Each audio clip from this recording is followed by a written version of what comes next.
Hi folks, Lou here, and I'm going to talk about setups in tabletop games. I recall and have a note about someone asking me whether he would place his units in a game at random or to choose where they go.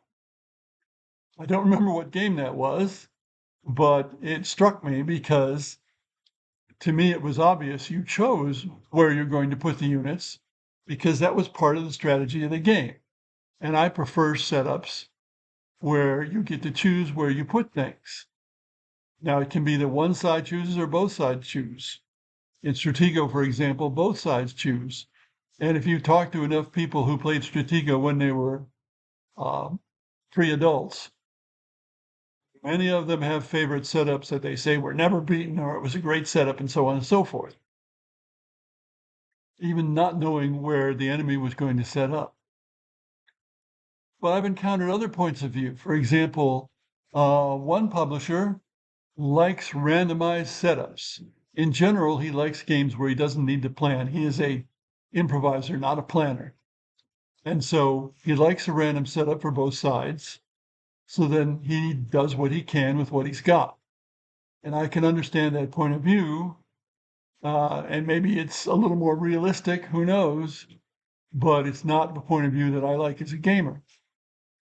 I know another publisher who wants a set setup. He does not want to have to decide where to put anything. He wants to start the game this way and go from there. He doesn't want to think about optimal setups. Now, to me, that's another foreign way of looking at things, but some people have that point of view.